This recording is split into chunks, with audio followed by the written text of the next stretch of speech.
All right, Shabbosai, good morning. Good morning. Let us begin by thanking all of our sponsors for this morning's shir. To thank our annual Talmud Torah sponsor, the Tosim Mishloach of Eretz Yisrael, for dedicating all of Shir Drashos this year as a zechus for Besoros Tovos for all of Am Yisrael. Our Talmud Torah sponsors for the month of Av, Haba Alinu Latova, Stephen Wendy Drazen, in honor of Israel Drazen, Dina Drazen, Eileen Rosenzweig, in memory of Stanley Rosenzweig, Zichron Livracha, and our week of learning sponsors, Abby and Joe Hirsch, with appreciation to the entire Kehila and Shir, and as a schus for all the Chayalim and those sacrificing for Klal Yisrael. We hope that in the merit of our Talmud Torah, the merit of Shemring home, all of our hostages and our holy soldiers will be successful. B'chol ma'aseh yedehem. But with that, let us begin. We have a lot to do today, Baruch Hashem, but we're going to do it. Today's daf is Mem, but we are picking up way behind on Lamed Tesem Base 39b. Let's actually pick up 14 lines down from the top.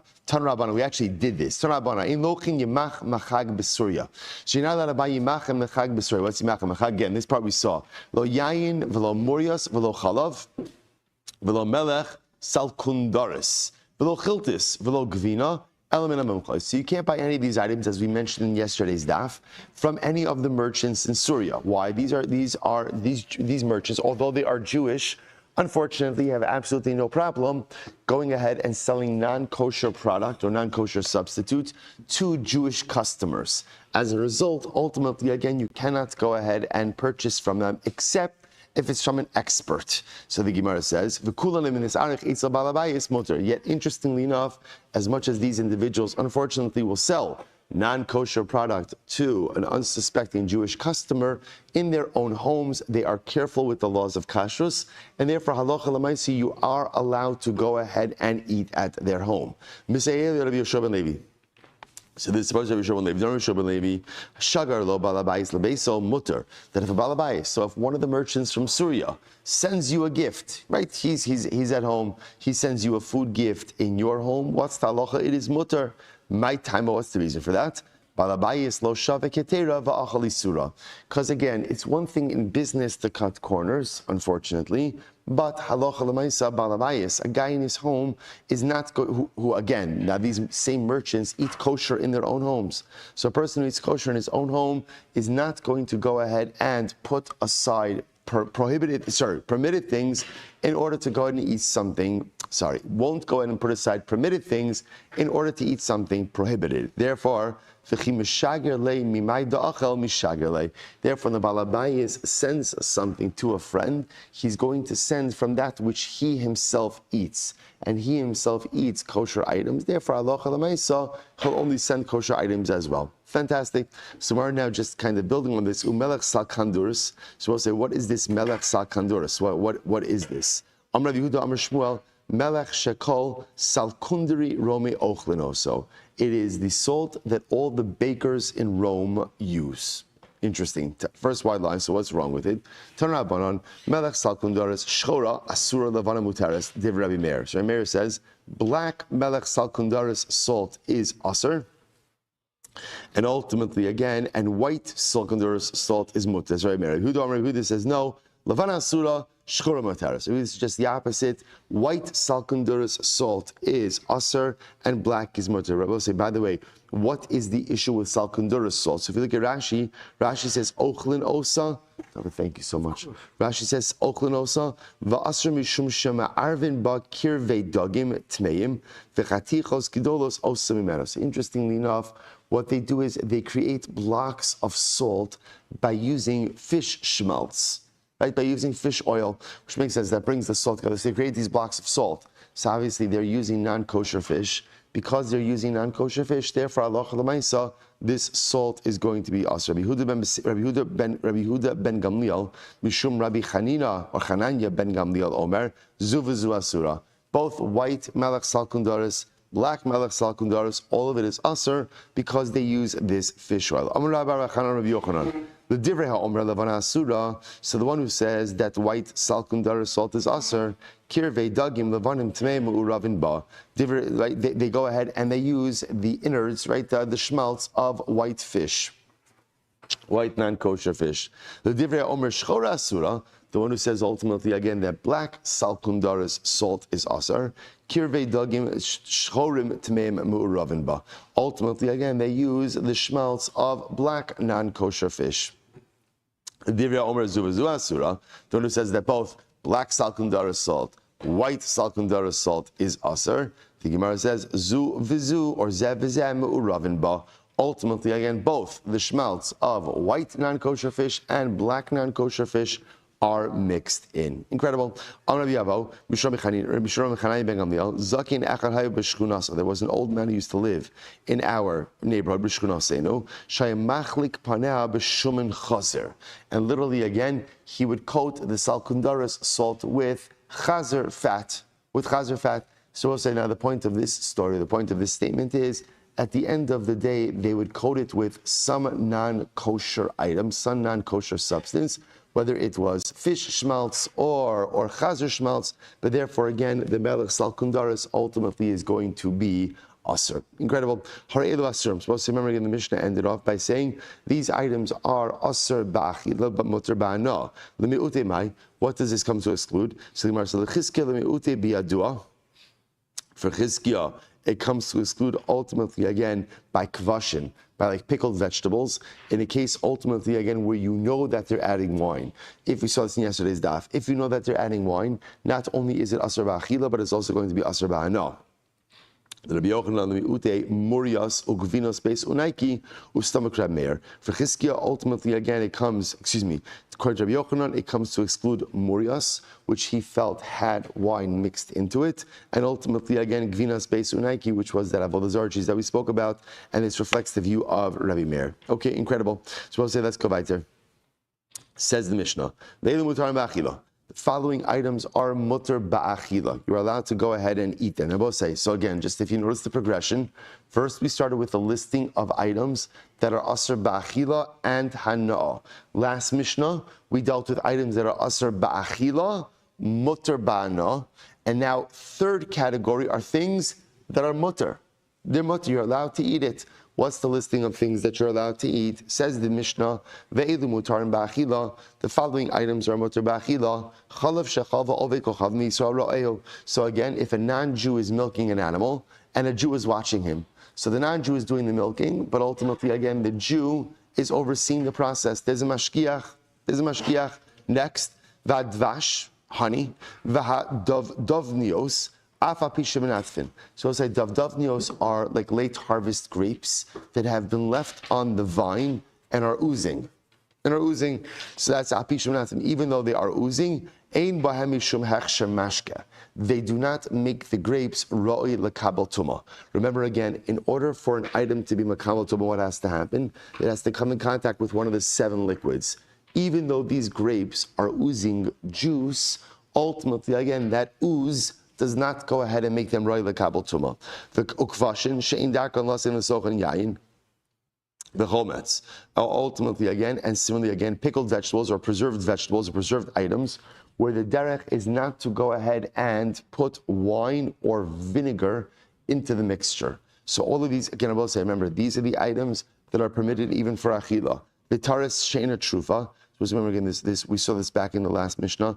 Taris, remember again, is this small fish, also known as sultanis, right? That when it's young does not have fins and scales. So generally, you can't eat taris trufa. You can't eat minced taris, or I should say, you can't get minced taris from a non-Jew. Why? Because we're afraid that there's other non-kosher species of fish. So, but if you have taris she'ena trufa, whole taris, that's going to be permitted. V'tzir sheyesh ba daga, and you could buy brine from an akum if it has that little kilbis fish swimming around in it. Va'ala shel chiltis, and a leaf of chiltis. This is very interesting. As much as you said in the previous Mishnah that you can't purchase chiltis from an akum. Why not? Remember again yesterday's daf, the akum cuts it down with his knife. Ultimately, chiltis is a sharp plant. The sharpness of the plant awakens even any dormant absorptions in the knife of the akum. This is the leaf of the chiltis plant. So the leaf of the chiltis plant doesn't come in contact with the knife of the akum, and therefore ultimately is permitted. V'zeise gluskaos hamegulgolin. Again, so we'll discuss exactly what this means in the Mishnah, but Bepashtos, this means like a cake of olives.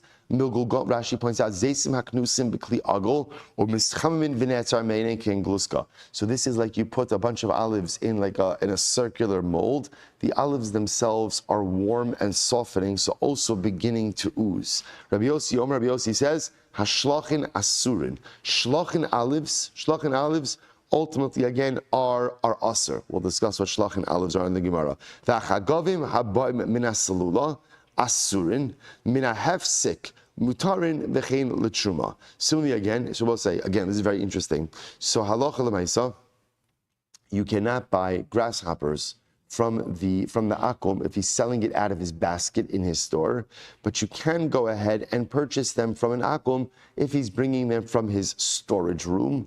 And the same is true for truma. Obviously, again, a lot of explanation with that Gemara. Let's see. Says the Gemara, Tanina, haba mina salula asurin, mina hefsek mut. I'm sorry, Tanya Tanabanan. Yoshev Yisrael b'tzad edro shal ovik chom. So let's begin with the first thing. First thing the Mishnah was what? That if a Jew is there overseeing, essentially watching a non-Jew milk an animal, halacha l'maisa, the Jew is allowed to drink that milk. Okay? Jews allowed to drink that milk. So the Gemara says, Tani l'had tan Rabbanon. Yoshev Yisrael b'tzad edro shal ovik kochavim, v'ovik kochavim cholev lo umevi lo ve'eno choshesh. A Yisrael could sit by the flock of a non-Jew, watch the non-Jew go ahead and the akum milk the animal. The akum could bring the Jew the milk, and the Jew will drink it, and ve'eno choshesh, she doesn't have to worry about anything. So the Gemara says, well, what's the case? Hechidami. So again, let's say if the akum is herding a herd of cattle, of cows, so then obviously, again, if it's all kosher animals there, there's nothing to talk about. So the Gemara says, but if the non-Jew does have non-kosher animals there, then why should the Jew be permitted to go ahead and drink from the milk? To which the Gemara says, the reality is it's a case where the akum does have non-kosher animals in the herd. Now watch this. The Gemara says, listen to this. When the Jew is standing, he is able to see everything that the akum is doing. But when he sits, lo chazile, he's unable to see what the akum is doing. So watch this. You might have thought that when the Jew since when the Jew is sitting, he can't see what the akum is doing. We have to be concerned that the akum is going to mix in some non-kosher milk. Kamash Malan Kevan Dechikai Chazile Sibano. Kamash Malan, the Gemara teaches us that since when the Jew is standing, he's able to see everything that's going on. Ersuse Mirsas, the akum will be scared. The akum will be scared, will be nervous, and therefore again, Velo Ma'arev Bey, and he will not come to mix in any non-kosher milk. So Rabbi say this is incredibly important, and this very Gemara serves as the fundamental bedrock in which the concept of hashgacha, of kosher certification, is built. There is a concept in halacha. The halacha says an akum will absolutely switch stuff around. When will he switch stuff around? When he's assuming that no one's looking. But if there is the possibility that someone is going to see him, he's not going to play around with stuff. So therefore, again, I both say, all we really need is essentially what we call in halacha a yotze v'nichnas, someone going in and someone coming out. As long as there's the possibility that the akum is going to be discovered, he's not going to start swapping out kosher milk, non-kosher milk. So therefore, again, the case in the Mishnah is there's a Jew that's there. When the Jew is standing, he can see everything that's going on. When he's sitting, he can't see everything that's going on. So you might have thought that because he can't always see, therefore, again, he can't drink the milk. Kamash malan, that's what? Since the akum knows that at any given moment the Jew could stand up and see what's going on, he's not going to swap in any non-kosher product. So this will say, this why, just I'll point out in hashgacha, interestingly enough, so again, you have an operation. The operation requires a mashkiach. There are two different ways in which a mashkiach can go ahead and operate, and that's why so we understand the terms. Sometimes you hear the term mashkiach tamidi. What's a mashkiach tamidi? Like the name itself says, the mashkiach is always there on premises. He sees everything that's happening all the time. He does not leave. or there's what's called the Yotzei V'Nichnas. Yotzei V'Nichnas means he's coming in, going out, right? And ultimately, again, now remember, the Akum, or the non-Jewish staff, they never know when he's coming in or when he's going out. So because there's always the possibility that he's just going to pop in, therefore, halacha l'maisa, that preserves the hashgacha, that preserves the credibility, ultimately, again, of the certification. Now, obviously, again, it's much more complex. Different types of setups require different things. That's why, interestingly enough, contemporarily, one of the interesting things to consider is like the use of video cameras, right? If let's say again you have a facility and there's cameras there, so at any point in time a mashgiach could go ahead and check cameras. It's possible that under certain circumstances that could also create that what we call mirsus. Mirsus means a fear. In other words, a fear of being watched, a fear of knowing that someone could walk in at any single moment, and therefore, again, it keeps you honest. It's just important to understand that's the case of the milk, and therefore, halacha l'maisa, again, very important for hashgacha as well. Both sides, tremendous musar haskell as well. If an akum has mirsus, if an akum has fear, because of the possibility that a Jew will walk in and see what he's doing, then a Jew has to live with a certain amount of fear, knowing that HaKadosh Baruch Hu always sees what I'm doing. See, again, a Jew is powerful, but a Jew can't be everywhere all the time. So therefore, at most, the Akum could have a concern. I know that HaKadosh Baruch Hu is everywhere all the time. So if this creates a mirsus for an Akum, the possibility of a Jew popping out of nowhere, then L'maising and Avoda say the goal is, so the fact that HaKadosh Baruch Hu is all-knowing, all-being, omniscient, omnipotent, omnipresent, has to create with us a certain awareness that at the end of the day keeps us on the right path and keeps us honest. I hope, if not at all moments in life, at least during the majority of them. Incredible. All right, let's go back to Dvash. Next, honey. Dvash, so I understand, what would be this? So you could buy honey from an akum. The Gemara says, okay, why not? Like, what would I be concerned about with honey? Dvash l'maynechush, im yishum iruve, Mr. Sorry, if we're concerned that an akum is going to mix in wine, that's not a concern. Why? Wine would ruin honey. Im yishum b'shelo of dekochavim, and if it's bishul akum, that's not true. Ne'achal k'mo shu chai, you could eat honey raw. So because you can eat honey raw, therefore there is no issue of bishul akum. Im yishum yi'uli of dekochavim, and if it's, again, I will say, if you're concerned that, I don't know, maybe the knife that you're harvesting it with, or like the honeycombs with, right? It was actually there was a fascinating video that I saw about harvesting honey in the Himalayas. Absolutely fascinating. These massive honeycombs in these mountains, these guys, like they go up on ladders, like scaling, like hundreds and hundreds of feet on ladders. They take off honeycombs with their feet. Okay, for a different time. In any event, Femar says, I'll post it on the chat. I'm posting pictures of babies, pictures of honeycombs, trying to make things a little more interesting. And then the Gemara says as follows. So what happens? So again, there's no issue of tam, because any tam would be no tam of kam, would be detrimental. So the Gemara says, therefore, no tam of kam motiv. Therefore, essentially, there is no problem with honey. And that's why I both say, by the way, even contemporarily, you could buy unprocessed honey without a hashgacha. Now you have to be careful, because a lot of times, even without realizing it, there's flavor-infused honeys. Obviously, anything that ever has a flavor always requires a hashgacha. And again, even in today's marketplace, just production has become a little bit more complicated, but on a technical level, totally raw, unprocessed honey would not technically need a hashgacha, as the Gemara just says over here. All right, and then the Gemara goes right there. In general, we will say, we are so privileged. We live in a time, especially in America, where you could get anything with hashgacha, right? If you can get water with hashgacha, you can pretty much get, with multiple hashgachas, right? You can pretty much get anything. So obviously, again, always better to err on the side of caution with any of these things, because there are production processes involved in this, get with hashgacha. In any event, the Gemara goes weiter. Next,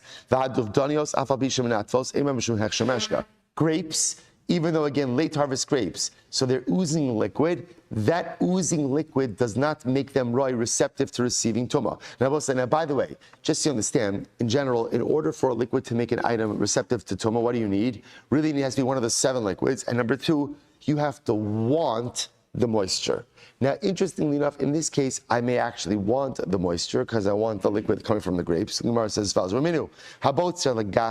right? If somebody's going ahead and harvesting grapes for pressing purposes or olives, Shammai Omer Hochsher. Shammai says ultimately again, so I'm harvesting grapes to press them. Any moisture on the grapes actually does make them roy lekabel tumah. Hillel Omer lo hochsher. Hillel says no, the moisture does not make them receptive. Va'odi le Hillel Shammai. And Hillel, one of these incredible cases, actually came around to agree with Shammai. Now, both says contradicts our Mishnah, because over here it sounds like when you're harvesting grapes for pressing purposes, the liquid that oozes from them does make them roy lekabel tumah. To which the Gemara says, Hasam kabay lemashke, hacha lo kabay lemashke. Two different cases. In the Mishnah's case, we're talking about a person who wants grapes. Why? Because he just wants grapes. I don't need the liquid.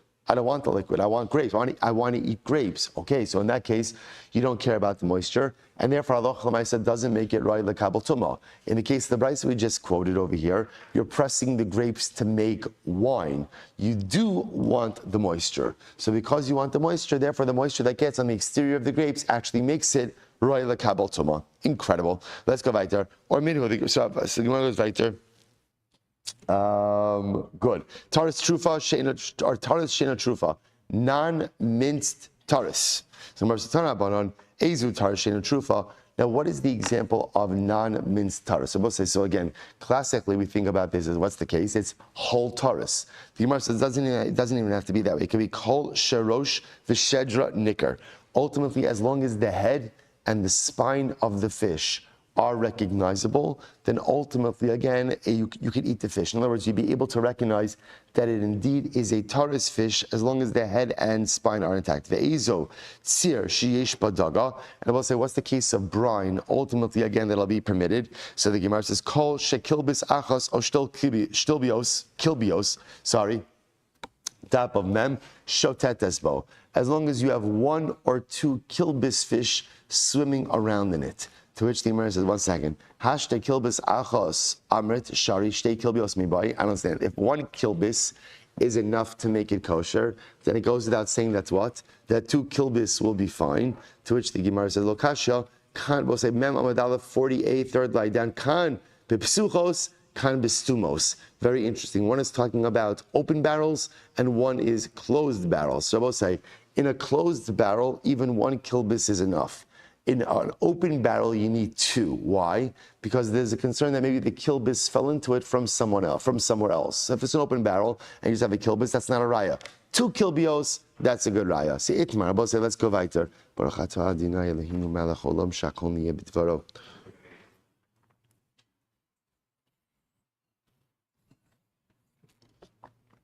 David Schwartz, I owe you my life. Thank you.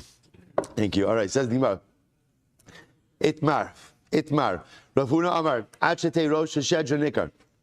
Rav Huna says, again, I both say, how do you know if the fish is a kosher fish? So ultimately, again, as long as the head and the spine is intact. So the Gemara says, Rav Nachman Amar O Rosh O Shedra. So apparently, again, so by the way, the Gemara is operating over the idea over here that non-kosher fish do not have a spine.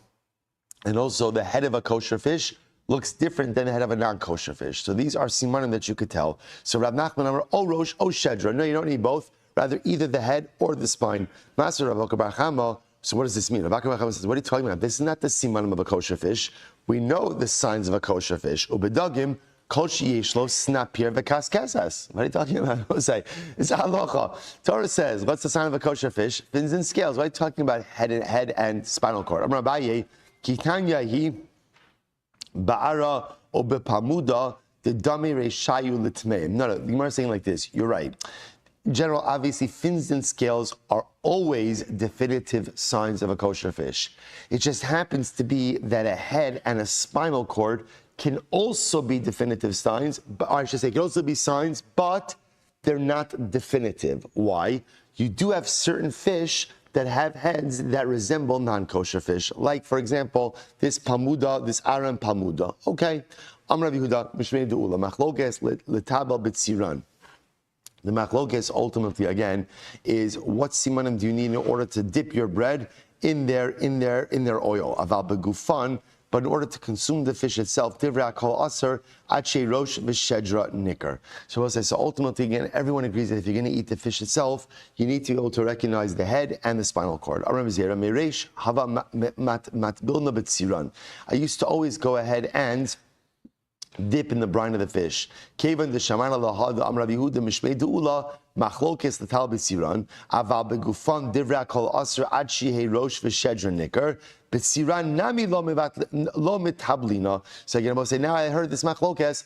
I don't even dip in the brine unless, of course, I could recognize the head and the spinal cord of the fish itself. So the Gemara says, Amrav Papa Hilchasa Ad Shei Rosh V'Shedra Nicker Shal Kol Achas V'Achas. The halacha is that you can't consume or dip in the brine until ultimately, again, the head and the spinal cord is absolutely recognizable. And I will say, again, for our purposes, we go with fins and scales, right? That's halacha, so we always go with fins and scales. But it's interesting that in the marketplace, they also use these other simanim.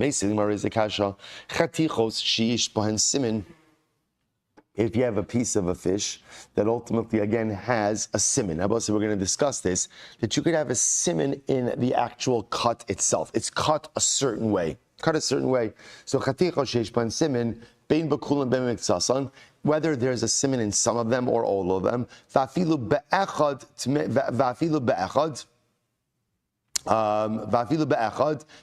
or even if there's just one siman in one piece out of 100, Kulan mutaros, all the pieces are butter. Now, I will say this is an absolutely dramatic and overwhelming statement. So, imagine the following case: you come to an akum, right, and he's got a basket full of fish. Because obviously, I will say if you're going to a Jew has a ne'emanos, right, has a credibility, as long as he has not compromised that credibility. I go to an akum, he's got a basket of fish. It's 100 pieces of fish in that basket. I see one piece, and that piece has simanim that it's a kosher fish, right? Has the head and the spine, or again, has fins and scales, or it's clear, like salmon, right? It's clear just from the grain of the fish, from the look of the fish, that is a kosher fish. Even though the other 99 do not have, you could eat all the fish, because the chazaka that the one piece there had ultimately kosher. And again, just don't leave before we finish up this brisa, because it's a very important qualification. Kula mutaros umaisa ba'ovei kochavim echad shehevi garav shel chatichos. And there was once a story of an ovei kochavim who brought a garav shel chatichos. He brought a whole basket, ultimately again of pieces of fish. And they found kosher simanim in one of the pieces. The Rabbi Shmuel permitted all of the fish in the basket for consumption. Wow, that's crazy. So an akum has a basket of fish. One of the pieces has kosher simanim, and suddenly again Rabbi Shmuel says everything is kosher. Rabbi Shmuel says all the pieces are kosher.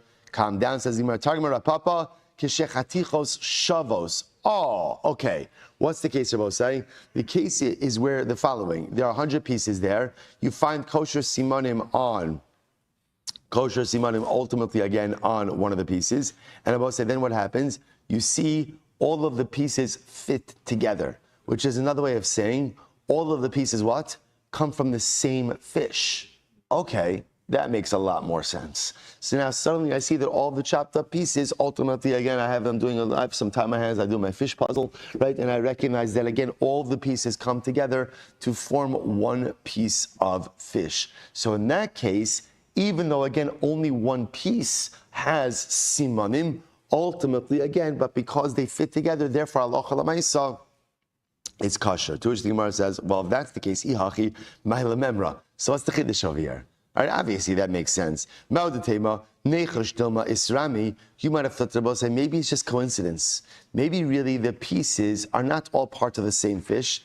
It's just they come from multiple different fish, and just some way, somehow, they all fit together. Kamash malan, we don't believe in coincidence like that, right? That's a little bit too much. So again, I will say that's the heter. So if the akum comes along with a basket of fish, one piece has simanim, the rest do not, but it's clear that all the pieces fit together for the same mother fish, right? For the same mother fish, then enachinam, you can eat all of the pieces. Incredible. Says Hahu arva, tzachanta da'asi l'sichra. So let's listen to this case. There was a boat that pulled into port. Good. Good, fine. There was a boat that pulled into port, that's right, and it was filled with sachanta fish. Came to Sichra, Nafik Rafuna Bachina, V'chaza Bekalfi, V'sharye. Rafuna Bachina went on board, and what did he see on the boat? He saw scales on the boat, and he permitted the whole boatload of fish. All right, Amrli Rava, that's pretty intense, right? Because you found some scales on the boat, therefore you're permitting all the tzachant, you're permitting all of the fish on the boat because you found some scales. After all, again, it is a fishing boat. It is quite probable to find scales on there, but that doesn't necessarily indicate that that's from the current catch. To which the Gemara says, kalfi.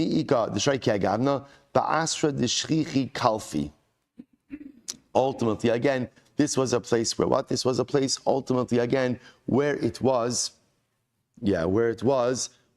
coming. Oh, Rashi says over here. Rashi says, see Rashi, it's miika the shari b'chi agav nevas shri kalfi the yishlomar shema dagim tarmu tmeim yesh v'kas kasim minat tahorim bo. So ultimately, again, it's a place where kosher fish ultimately again are going to go ahead and be coming, and therefore Allah Chalamayse, he permitted all the fish. Okay, so we'll say, now watch this. Nafak shipuri de Rava Asar. Rava was unhappy with this psak, and therefore Rava asred all the fish. He felt that the presence of scales on board this boat was not enough to permit the fish. So therefore Rava, fascinating. So I just want to point out this is actually pretty major because Halacha Lamaisa, Rav Huna allowed the fish. Comes along, Rava prohibits the fish. Rav Huna then sent messengers again, and Rav Huna permitted the fish. So big machlokes.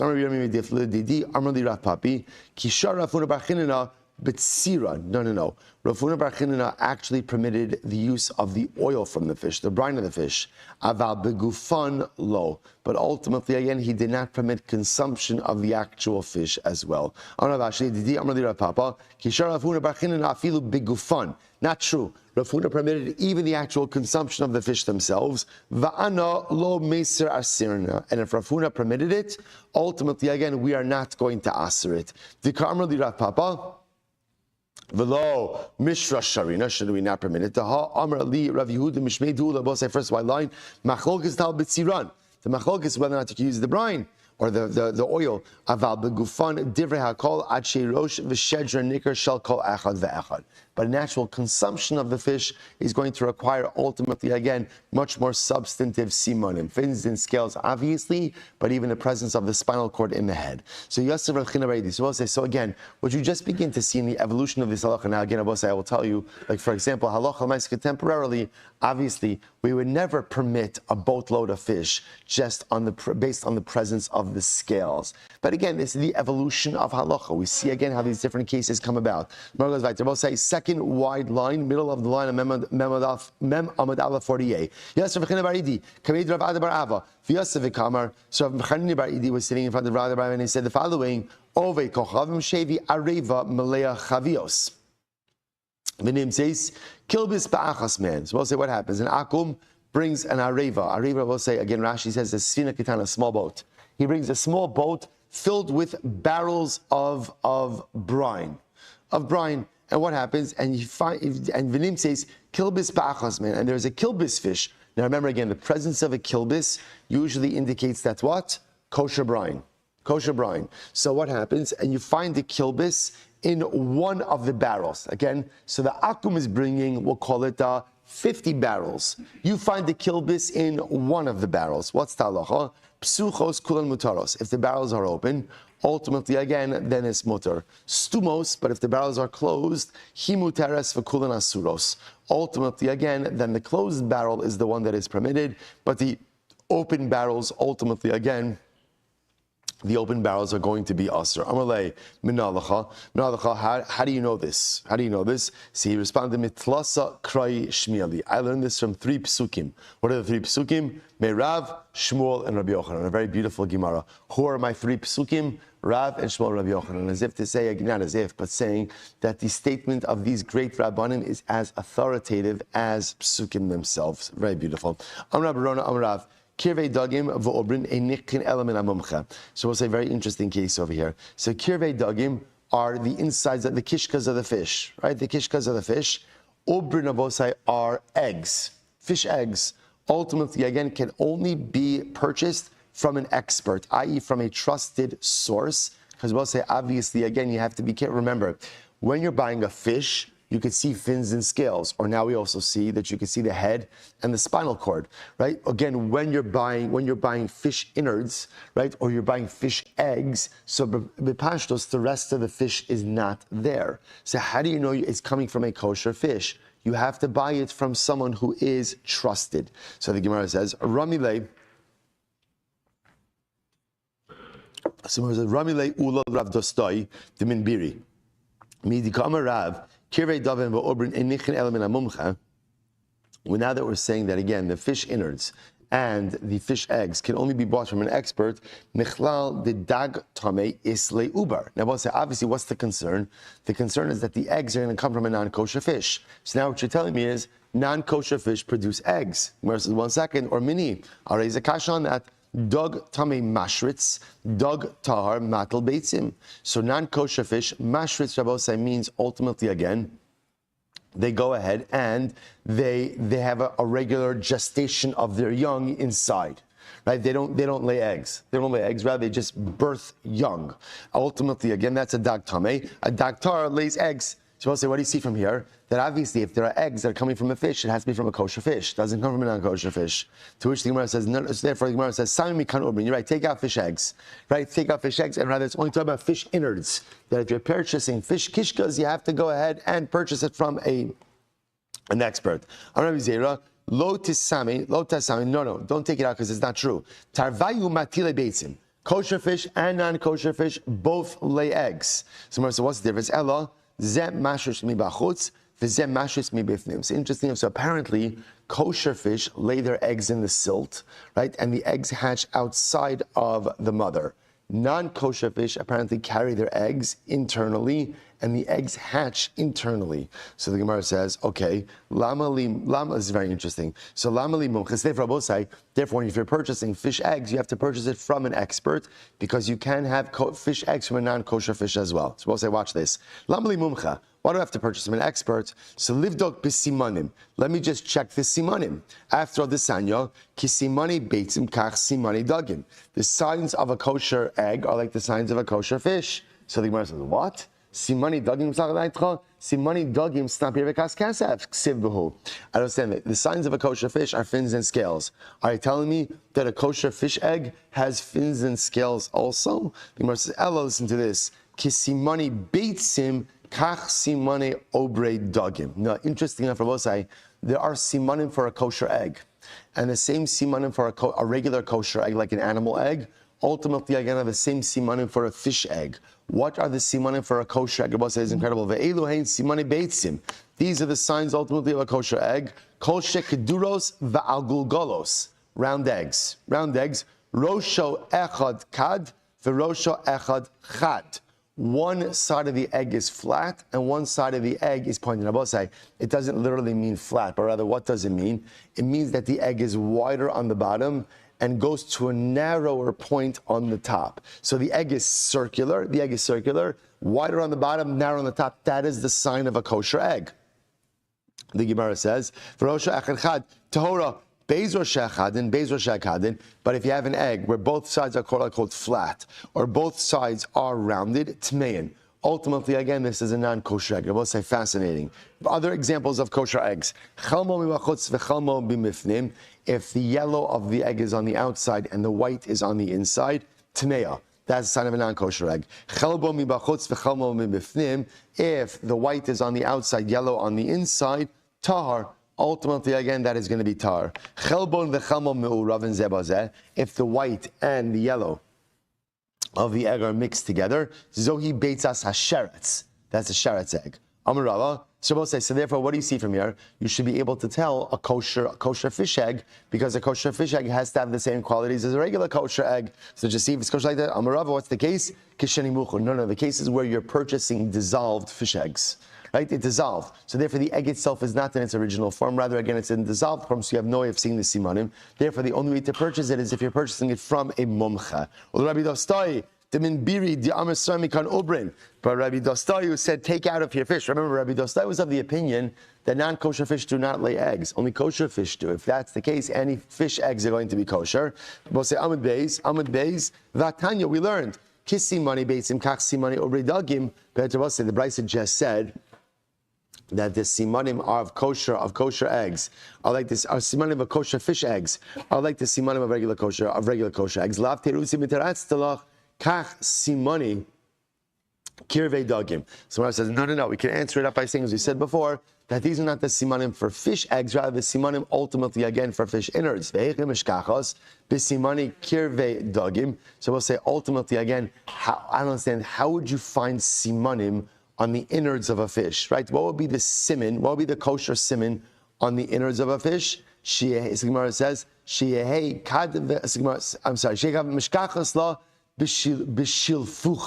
So this is very interesting. So apparently, if you want simanim on the insides of the fish, you can see it shilfucha. So we'll say, what's the shilfucha? Rashi says, sheldag shemalea ruach. It's the bladder of the fish. So apparently, again, the bladder of the fish by a kosher fish looks different than the bladder of the fish, ultimately, again, of a non-kosher fish. So therefore, again, there are simanim, ultimately, again, even by the innards of a kosher fish versus a non-kosher fish. Incredible. So we'll say, here's the issue. What happens if there's not a mumcha there? So obviously, again, if there's a mumcha, I'm only going to buy fish eggs from a mumcha. I'm only going to buy fish innards from a mumcha. What if there is no mumcha? Rabbi Yehuda, kevan da amra ani malachtim mutarin. So we'll say, even if you don't have an expert, if you have a Jew, and the Jew says, I am the one who salted these fish. Rashi says, ani malachtim. Rashi says over here, ani malachtim, hadagim v'ra'isi shadagim torenein. So we'll say, for example, so let's say again you have a guy selling fish eggs, a Jew, or selling fish innards, and let's say again the eggs dissolved, and I don't know, the bladder is not there. So therefore, there's no simanim to tell whether or not they're kosher. So can you buy fish from this yid? So the Gemara says, if the Jew says, I salted these fish myself, and the eggs came from this fish, or the innards came from this fish, the halacha is it's mutar. It's mutar. Interesting. It's mutar. Rav Nachman says, Ad sheyomer elu dagim ve'elu kirveim. Rav Nachman says, no. The Jewish merchant has to say, it came from these fish. The eggs came from these fish, right? The innards came from these fish. If he's able to point to the fish, and in other words, he's able to say, I, the Jew, I'm not a mumcha, I'm not an expert, but I've been handling these fish the entire time, that's enough, and you could buy the fish. Or you could buy the eggs and the innards. Or Rav Yehuda, la'ada daile, kevan da amrani malachtim mutarin. So listen to this. So Rav Yehuda said to Ada. Ada was like his chef. Was his in-house chef. So we shall be zelcha, right? Ada, so Rav Yehuda said to Ada, right? As long as the Jewish merchant says, I've been dealing with these fish in the beginning, right? I salted them, and the eggs came from this fish, and the schmaltz came from this fish. That's enough. That's enough, and he allowed him to purchase the fish. Okay, next. Vala shel chiltis, a leaf of chiltis. So pshit, the Gemara says, I don't understand what's the problem. Of course, a leaf of, so again, this is in the list of things that you can go ahead and buy from an akum, right? Purchase from an akum. It's obvious. Lo nitzucha ela lekartin shebo. I will say it has to do with the fact that even when you purchase a chiltis leaf, ultimately, again, there are some chiltis kernels that are there. You might have thought that maybe he's mixing in some chiltis stock as well. No, those kernels fell in, and there's no reason to think that any of the stock got mixed in as well. Good. So I'll say, so again, remember, you could also purchase from an akum, essentially, again, a round cake of ripened olives. So the Gemara says, pshita, that's obvious. Why wouldn't I be able to purchase olives from an akum? Even though the olives are very soft. What would you have thought? Chamra ramabahu. Maybe I would have thought that the akum sprinkled some wine on the olives. Kamashmalan hani machmas mishchahu dirafu. No, the soft kite is not from any sprinkled wine. Rather, what's the softness from? The softness is from the olive oil itself that's oozing out. Therefore, Allah you can purchase from an akum. Rabbi Yossi Amar shluchin asur. Rabbi Yossi says shluchin olives you can't purchase. Heichi dami shluchin. What's shluchin? Rabbi Yossi bar Chanina Kol she'ochiz biyado v'gar inaso nishmetes. So Rabbi say, interestingly enough, this is a case where the olive is so moistened that if you ultimately, again, if you pick up the pit or you pick up the olive, the pit comes out. Either you pick up the pit, the rest of the olive slides off. So apparently, with this level of softening, apparently we do have to be concerned that some amount of wine was sprinkled on the olives themselves. Therefore, again, because of that chashash, because of that concern, you can't go ahead and purchase these olives from the akum. Good. Hachagav and haboin. So we'll say this is very interesting. So the Mishnah made a distinction. You could buy grasshoppers from an akum, but it all depends where he's bringing them out from. So watch this. The Brisa expounds on this. Tanabanon. Hachagavin v'kafrisin v'kaflutos habayim min ha'otzar. So we'll say chagavin ultimately again are grasshoppers. Kafrisin are the husks, right, of the caper berries, and kaflutos. What was kaflutos again? We had this yesterday. What was the translation of kaflutos? What was it? What? Kaflutos. I don't remember. We had it. I remember the definition. Okay, kaflutos. Habayim min ha'otzar. So we'll say, now watch this. What was it? What, leeks? Right, leeks. Thank you, leeks. So habayim, thank you. Habayim min ha'otzar. So we'll say, now watch this. It's fascinating. In all of these things, if the akum brings it out, otzar is like the storage. Hefsek is also storage. He's bringing it out from storage. Svina from his boat. Mutarin. All of this is mutar. Right? If he brings it out from storage, it's mutar. Sigmar, so listen to this. So the Gemara says, "Hanim karin bekatluza lifneichen v'ni asurin." But if it's in the basket, like in front of his store, like that basket that he sells out of, it's asur. So I will say, so this is absolutely fascinating, right? So halacha l'maisa, if he goes ahead, so you hear what's happening over here. If he brings it out of storage, it's mutter. If ultimately it's in the basket in front of him, it's asur.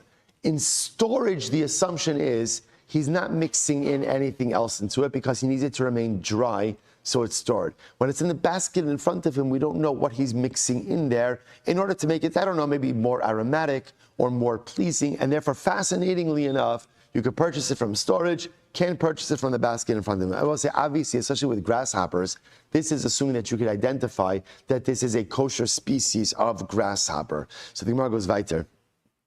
The Gemara says, why? Because on the stuff that he has on the basket in front of him, often he sprinkles wine on top of it. Both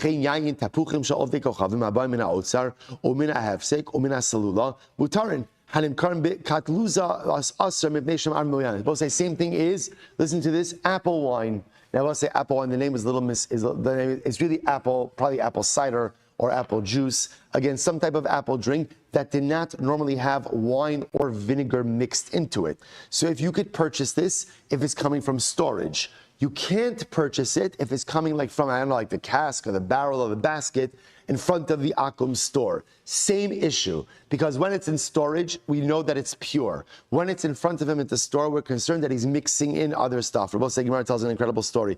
Tanabanan, Pam achas chash Rabbi b'meyav. So Rabbi say one time Rabbi say, no, we're going to stop over here for today. So Rabbi say, by the way, what a wow. No, I don't know. Fine. Okay, I don't think you've ever had a chance like daven on time. All right, fine, it's your fault. Tanabanan, Pamachos, Chashrei Mev. One time Rabbi had a terrible, I'll say, this is Rabbi Yudanasi. Rabbi Yudanasi suffered from terrible intestinal issues. So one time, ultimately, again, Rabbi had Chash b'mev. Amar, Klum yesh adam sheodea yain tapuchim she'ovdei kochav aser o mutter. And I will say, ultimately, again, and I will say, no, I'm not sure. We're stopping over here for today. We're picking up with Rabbi Yirtz Hashem tomorrow. Tremendous ma'aseh with Rabbi. I will say, what a run. What a run. I know we went fast in certain sugyas, but pretty much we are back on track. We'll save the Yirtz from the Sima on the parak tomorrow. I will say, shkoyach. Have a great day, everyone. I think I want to start using the microphone. Is that good? We'll try it. Flip, yeah, that's fine. I don't mind that. I may even just be able to put it over because it is, when I used the last time, it was very sensitive.